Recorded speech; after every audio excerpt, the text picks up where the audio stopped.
Hello everyone. तो JEE mains 2025 अप्रैल 8 का shift 2 जो कि लास्ट शिफ्ट थी वो कंप्लीट हो चुकी है। तो चलिए उसके कुछ मेमोरी क्वेश्चन देखते हैं। Consider the last electron of an element having atomic number 9 and choose the correct option. देखो पहले तो वो सब बाद में देखेंगे। एटॉमिक नंबर 9 यानी कि फ्लोरीन, उसका इलेक्ट्रॉनिक कन्फिग्रेशन लिख लेते हैं 1s2 2s2 2p6। ओ सॉरी इलेक्ट्रॉन तो हमारे पास कितने 9 इलेक्ट्रॉन ही है, तो क्या लिखेंगे 1s2 2s2 2p5। ओके, ये हमारा हो जाएगा इसका इलेक्ट्रॉनिक कन्फिग्रेशन। अब पूछा क्या गया है, देखो इसमें यहाँ पे हमारी एन की वैल्यू क्या हो जाएगी, यानी लास्ट सेल जिसमें एंटर करा है एन की वैल्यू 2 हो जाएगी, एल हमारा 1 हो जाएगा। ओके चलिए देखते हैं।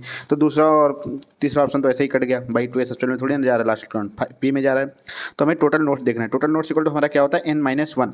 ओके, n-1 हमारा होता है टोटल नोट्स, यानी n की n-1, n हमारे पास कितना है 2, तो 2 - 1 इज इक्वल टू 1। तो ये हमारा पहला ही करेक्ट ऑप्शन इसका हो जाएगा। तो हमें मतलब दूसरे ऑप्शन तक जाने की जरूरत ही नहीं थी, पहले ही सॉल्व कर लेना चाहिए था। चलिए अपना अगला क्वेश्चन देखते हैं। अगला क्वेश्चन हमारे पास है the number of rational terms in the binomial expansion 5 to the power 1/2 plus 7 to the power 1/8 to the power 1016। देखो यहाँ पे 5 और 7 प्राइम नंबर है, तो यहाँ पे हमारी जो ट्रिक होती है वो काम कर जाएगी। यानी कि हम जो 5 7 प्राइम हो गया ना, तो हमारी ट्रिक इजीली से काम कर जाएगी। क्या करेंगे 116 को डिवाइड कर देंगे किससे 8 से एंड प्लस 1। ओके, तो हम चलिए इसको सॉल्व करते हैं। इसको जब हम सॉल्व करेंगे तो ये कितना आएगा 8 1 8 टू कैरी 127 प्लस 1। ओके, तो ये हमारा हो जाएगा 128, यानी कि 128 इसका करेक्ट आंसर हो जाने वाला है, जो कि ऑप्शन नंबर हमारा कौन सा है देखते हो। पहला तो ऑप्शन नहीं, दूसरा जो हमारा 128 हो जाएगा। अगला क्वेश्चन है हमारा find the output voltage in the given circuit. Output voltage अगला क्वेश्चन हमारा है which of the following has sp3d2 hybridization, यानी कि उसका कोऑर्डिनेट नंबर 6 होना चाहिए। तो पहला दूसरा चौथा ऑप्शन तो होगा नहीं, तीसरा करेक्ट ऑप्शन टिक करके निकल जाएंगे। इजी सा क्वेश्चन था। अगला क्वेश्चन है हमारा atomic number of the element with the lowest first ionization enthalpy. देखो हमें लोवेस्ट पूछा गया है। लोवेस्ट का मतलब क्या होता है, देखो जब हम लेफ्ट साइड से राइट साइड जाते हैं तो हमारी आयनाइजेशन एंथैल्पी बढ़ती है, और डाउन द ग्रुप जाते हैं तो डिक्रीज होती है। यानी वो डाउन द ग्रुप होना चाहिए और लेफ्ट साइड में होना चाहिए। तो ये था ऐसा तो केवल हमारे अल्कली मेटल में दिखेगा।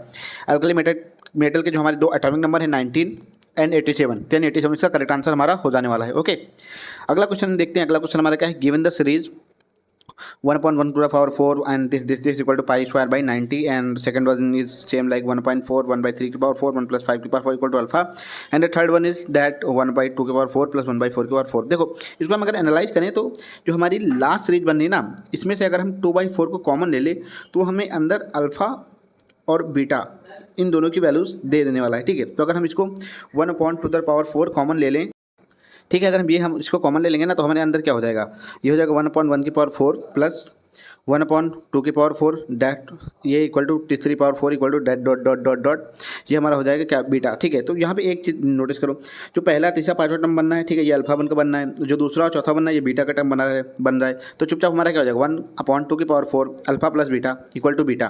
तो इसको हम सिंपली सॉल्व कर लेंगे 2 to the power 4, ये हमारा क्या हो जाएगा, ये हमारा हो जाएगा 16, यानी कि alpha plus beta equal to हो जाएगा 16 बीटा। तो बीटा को उधर लेके जाएंगे तो अल्फा इक्वल टू 15 बीटा। हमें पूछा क्या गया है अल्फा बाई बीटा, तो अल्फा बाई बीटा हम कर देंगे, बीटा को इधर ले आएंगे तो हमारे यहाँ 15 इसका करेक्ट आंसर हो जाने वाला है। तो यानी हमारा अल्फा बाई बीटा की वैल्यू जो करेक्ट वैल्यू होगी वो हमारी वैल्यू हो जाएगी 15। ओके, चलिए अपना अगला देखते हैं। अगला हमारे पास क्या है, a fractional error in x y and z are 0.125 find the maximum fractional error. देखो ये इजी सा क्वेश्चन है, जो हमें पावर इनको आगे करना है और उसका हमें एब्सोल्यूट एरर लिख लेना है। ये हमें यहाँ पे केवल साइन नेगेटिव साइन नहीं लेना है, हमें केवल मैग्नीट्यूड देखना है। तो हमारा क्या हो जाएगा 2 × delta x by x plus 3 delta y by 3 delta z by z. Delta x by x की और इन सबकी वैल्यू गिवन है, तो 2 × 0.1 प्लस 0.2 × 3 हो जाएगा एंड नेक्स्ट वन हो जाएगा 2 × 0.5। ओके, ये हमारा हो गया। इसको सॉल्व करेंगे तो कितना आ जाएगा 0.2 प्लस 0.6 प्लस 1। ओके, तो हमारा इसका टोटल जब हम ऐड करेंगे तो इसका हमारा आंसर आने वाला है 1/1.8, जो कि करेक्ट ऑप्शन होगा। ऑप्शन तो कोई मैच करा, अरे ऑप्शन छोड़ो यार, ऐसा सिंपल सा क्वेश्चन था। बस ऐसे एब्सोल्यूट एरर को ढंग से सॉल्व कर लेना है, सीधे यहाँ पे नेगेटिव वैल्यूज को लेना नहीं, हमें केवल पॉजिटिव मैग्नीट्यूड लेना है इन चीज़ों में। एक बेसिक सा क्वेश्चन जो कि था यूनिट एंड डायमेंशन से, वो आपका हो गया 1.8 इसका आंसर है। अगला क्वेश्चन है for the nucleus mass number A and radius R mass density then choose the correct option. देखो मास डेंसिटी जो होती है न्यूक्लियस की वो 2 × 10⁻17 जो कि कांस्टेंट होती है, तो यानी वो किसी भी चीज़ पर डिपेंड नहीं कर रही है, तो ये रो जो है वो ए से इंडिपेंडेंट होगा। अगला क्वेश्चन जो हमारे पास गिवन है H2SC is more acidic then H2TE। देखो हमें अपने आप पहले ग्रुप देख लेते हैं, ऑक्सीजन ग्रुप, वो स्टाइल से टिपो। देखो डाउन द ग्रुप हमारा एसिडिक करेक्टर इंक्रीज करता है, यानी कि हमारा H2TE जो है वो ज़्यादा एसिडिक होगा एज कम्पेयर टू H2SC। तो पहला ऑप्शन तो हमारा गलत होने वाला है। देखो क्योंकि डाउन द ग्रुप हम नीचे जब जाते हैं तो बॉन्ड डिसोसिएशन एनर्जी वो कम होती जाती है, ठीक है। बॉन्ड डिसोसिएशन एनर्जी कम होगी तो हाइड्रोजन को इजीली से बाहर छोड़ सकती है। तो हमारा इसका जो दूसरा ऑप्शन है वो करेक्ट होगा, पहला हमारा फॉल्स हो जाएगा, तो यानी सेकंड ऑप्शन करेक्ट हो गया। There are 12 points in a plane which 5 are collinear such that no 3 of them are in straight line. Okay, then the number of triangles that can be formed from any 3 vertices from 12 points. Okay, देखो ये easy सा question है, हमें क्या क्या करना है।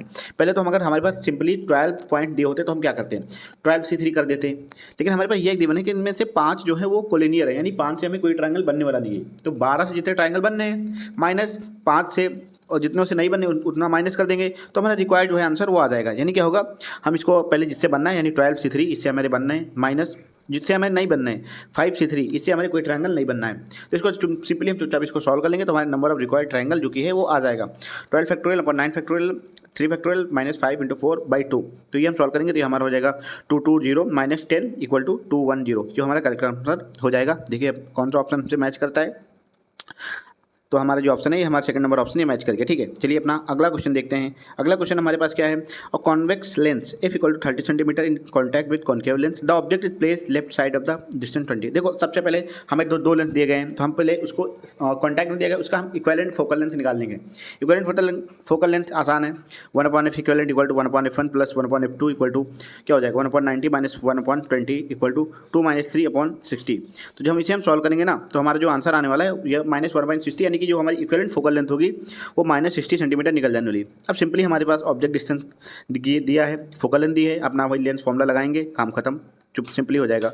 1/f equal to क्या हो जाएगा 1/v माइनस 1/u। हमें निकालना क्या है 1/v निकालना है, तो 1/v इक्वल टू लिख देंगे क्या 1/v equal to 1/u plus 1/f। ठीक है, सिंपली अपनी वैल्यूज़ को हम इसमें पुट कर देंगे। वैल्यूज़ हमारी क्या क्या है, एफ ई हमारा -1/60 है और ऑब्जेक्ट लेंथ हमारा -1/20 होगा। ओके, तो यहाँ से वी हम सॉल्व करेंगे, तो वी सॉल्व करने पर हमारा आ रहा है 15 आंसर। ओके, तो हमारा 15 इसका हो जाने वाला करेक्ट आंसर जो कि है थर्ड ऑप्शन। चलिए अपना अगला क्वेश्चन देखते हैं। There are 2 charge spheres of radius r and 3r when the sphere are made to touch each other and then separate the surface charge density becomes r1 and r2। देखो surface charge density पता करनी है, यानी कि हमें separate charge पता करना चाहिए। उसके पहले हमको कॉमन पोटेंशियल निकालना पड़ेगा। कॉमन पोटेंशियल हमारा होता क्या है, common potential equal to total charge upon capacitance हो जाएगा। ठीक है, तो अपना जो कॉमन पोटेंशियल निकलेगा फिर आखिर में जो हम चार्ज निकालना है Q1 इक्वल टू C1V हो जाएगा। सिंपली हमको ये 3 फॉर्मूले याद रखने हैं जो इस क्वेश्चन में यूज आने वाले। तो कॉमन पोटेंशियल पहले निकाल लेते हैं, V equal to Q1 plus Q2 upon C1 plus C2। Total charge हमारा कितना हो जाएगा, वो हमारा हो जाएगा कितना Q प्लस Q, जो कि हमारा हो जाने वाला है 2Q, और कैपेसिटेंस दोनों का कितना हो जाएगा 4πr², यानी एक कार है 4πε0 r1 प्लस r2, ये हमारा हो जाएगा, यानी टोटल उसका रेडियस कितना बन जाने वाला है, इतना हो जाने वाला। ठीक है, तो ये हमारा हो गया। तो हम कैपेसिटेंस को निकालेंगे तो हमारा कितना हो जाएगा 8/8πε0 r। ठीक है, ये हमारा पोटेंशियल कॉमन पोटेंशियल निकल गया। ओके, अब यहाँ पे हम Q1 निकाल लेते हैं। Q1 हमारा क्या हो जाएगा C1 प्लस V। C1 हमारा 4πε0 r है और V हमारा कितना है, V हमारा हो जाएगा V हमारा हो जाएगा 8/8πε0 r, जो कि हमारा वैल्यू आ जाना है Q/2। इसी तरह हम अपनी Q2 की वैल्यू निकाल लेंगे। Q2 की वैल्यू हमारा क्या हो जाएगा C2 इंटू V। ओके, तो ये हमारा जो होगा 4πε0 3r इंटू Q/8πε0 r2 की जगह। ठीक है, तो ये हम जब सॉल्व करेंगे ना हमारे कितना आ जाना है, ये हमारा 3/2 क्यों आ गया। अब हमें सरफेस चार्ज डेंसिटी पता करनी है, यानी σ1/σ2 पता करना है, यानी चार्ज अपॉन एरिया कर लेंगे। बस सिंपली हमारा जो रिक्वायर्ड आंसर है वो हमारा आंसर हमारे सामने आ जाने वाला है। तो हमारे पास पहले चार्ज कितना गिवन है, चार्ज देखते हैं। चार्ज हमारा पहले का कितना Q/2 निकला था। ठीक है, तो हम सिंपली क्या लिखेंगे Q/2 upon area of that circle. फिर दूसरे का हमारा कितना है 3/2Q, ये हमारा हो जाएगा area of that circle. Okay, तो Q/2 4πr², 3/2Q 4πr², यहाँ पे लेकिन r की वैल्यू हमारी 3r हो जाएगी। ओके, तो ये हम सॉल्व कर लेंगे। तो ये हम अपना काट पीट करके सॉल्व करेंगे तो σ1/2 ये हमारा 3 आंसर आ जाने वाला है। तो हमारा 3 इसका करेक्ट आंसर हो जाएगा। ठीक है, अगला क्वेश्चन देखते हैं। अगला क्वेश्चन हमारे पास क्या है, given lambda equal to 2 nanocoulomb upon m linear charge density for a wire which is passing through the body diagonal of a close cube of length √3 centimetre, find the flux through the cube. देखो जो हमें ये linear charge density है ना वो हमें पास करनी है डायगनली हमारा क्यूब का डायगोनल कितना होता है A√3 होता है। तो पहले हम क्यूब डायगोनल की हम लेंथ पता कर लेते हैं। लेंथ क्यों पता करना है, जब लेंथ पता करेंगे तो हमारा चार्ज निकल आएगा, क्योंकि चार्ज इक्वल टू हमारा लैम्डा इंटू एल हो जाएगा। ठीक है, तो हमारे पास चार्ज निकल गया, चार्ज निकल आएगा तो ईजिली से हम Q/ε0 करके इनक्लोज चार्ज Q/ε0 करके अपना हम क्या फ्लक्स निकाल सकते हैं। तो चलो हम देखते हैं। पहले हम क्यूब की लेंथ हमारी कितनी हो जाएगी, लेंथ इक्वल टू A√3 हो जाएगी। ए हमारे पास कितना है, ये हमारे पास √3 गिवन है। ओके, तो अपना √3 कर लेते हैं। √3 इंटू 3 ये हमारा हो जाएगा 3 सेंटीमीटर। ओके, अब यहाँ पे सिंपली हम अपना क्या कर लेते हैं, अब हम अपना निकाल लेते हैं क्या, चार्ज हमारा क्या हो जाएगा, Q equal to lambda into L, क्योंकि लैम्डा इक्वल टू क्या होता है, Q बाई एल होता है, क्योंकि लीनियर चार्ज डेंसिटी है। ओके, तो लैम्डा हमारे पास कितना गिवन है, 2 nano coulomb, 2 into 10⁻⁹ okay, and into 3/100 क्योंकि सेंटीमीटर में था भाई। ओके, और हमारा लेंथ कितनी गिवन है, और हो गई, ये हमारा हो गया। तो यहाँ से हम अपना क्यू निकाल लेंगे, क्यों हमारा टोटल इतना निकला है। अब यहाँ से हमें निकालना क्या है, हमें निकालना है फ्लक्स। तो फ्लक्स हमारा कितना हो जाएगा, फ्लक्स इक्वल टू हमारा होता है Q बाई एप्सिलॉन नॉट। तो फ्लक्स इक्वल टू लिख देंगे Q by epsilon not. Q की वैल्यू हमारी कितनी है, एज इट इज जो हमारे यहाँ पर लिखी थी वो हम लिख देते हैं 2 इंटू 3 इंटू 10⁻⁹/100, 11 क्योंकि 100 ऊपर ले जाएंगे तो 11 हो जाएगा अपॉन एप्सिलॉन नॉट। देखो हमें टर्म हमारे यहाँ पे पाई के टर्म में दिया गया है, तो अगर चाहें तो हम यहाँ पे एप्सिलॉन की वैल्यू रख सकते हैं, लेकिन हम चुपचाप 1/4 एप्सिलॉन नॉट अपना इसे रिप्लेस कर देंगे, तो जिसकी वैल्यू होती है 9, ठीक है, उसको रिप्लेस कर देंगे तो 9 इंटू 10⁻9 कर देंगे, एंड इंटू 2 इंटू 6 इंटू 10⁻11 ये हम सॉल्व कर लेंगे। ये हमारे जब सॉल्व करने पे हम करेंगे तो हमारे पास आंसर जो आने वाला है वो आएगा 2.16 पाई। तो हमारा जो हमारा थर्ड ऑप्शन है ये हमारा करेक्ट ऑप्शन हो जाने वाला है। अगला क्वेश्चन है, a monatomic gas is stored in a thermally insulated container, the gas is suddenly compressed to 1/8 of its volume, find the ratio to final pressure to initial pressure, यानी P2/P1 की value हमें पता करनी है। Okay, तो चलो हम देखते हैं यार। और हमारा क्या गिवन है, गैस सडनली कंप्रेस टू 1/8, यानी V2 जो हमारी V2 की वैल्यू है 1/8 टाइम्स ऑफ V1 दी गई है। ठीक है, अपना निकाल लेते हैं P1 V1 gamma equal to P2 V2 gamma. देखो गामा की वैल्यू हमारी 5/3 हो जाएगी, क्योंकि मोनोटॉमिक गैस है ना, तो गामा हमके पता है 5/3 हो जाएगा। सिंपली अब यहाँ पे हम P1/P2 निकाल लेते हैं। P1/P2 इक्वल टू क्या हो जाएगा, V2/V1।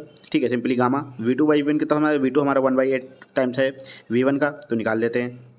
तो V2/V1 हम लिख देते हैं क्या, 8 रख देंगे। ओके 8 हम रखेंगे, 8 कब रखेंगे, जब हमारा P2/P1 हो जाएगा। तो हमने उधर P2/P1 रख दिया, तो P2/P1 इक्वल टू हमारा होने वाला है 2⁻3 5 इंटू 5⁵, जो कि हमारा हो जाना है 2⁵, जो कि 32 हो जाएगा।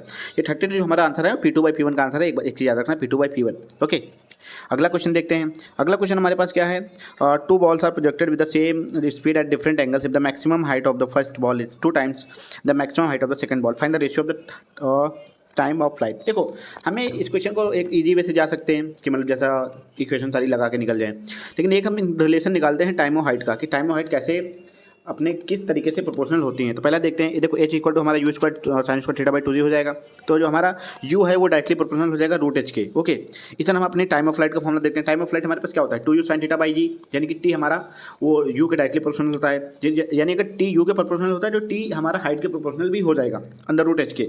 ठीक है, तो T directly proportional to √hm। तो जैसे पहली और दूसरी से अगर हम सॉल्व करें ना, पहला और दूसरी इक्वेशन को लेकर अगर हम लोग सॉल्व करें, अपना फॉर्मुला निकाल लेने वाले हैं। ठीक है, जो कि हमारा होने वाला है T2/T1 इक्वल टू हमारा क्या हो जाएगा, √h2/h1। तो यहाँ से हम √h2/h1 की वैल्यू देख लेते हैं। तो हमारा जो h1 है वो 2 टाइम्स ऑफ h2 है, तो सिंपली हम h2/h1 की यहाँ पे वैल्यू पुट कर देते हैं। तो h2/h1 हमारा क्या हो जाएगा 2, यानी कि T2/T1 जो हमारा आने वाला है ना, वो हमारा हो जाएगा √2। ये हमारा हो जाएगा T2/T1। अगर हमें T1/T2 निकालना है तो 1/√2 हो जाएगा। ओके, 1:√2। तो ये हमारा करेक्ट ऑप्शन होने वाला है। Okay, this is the correct answer for this.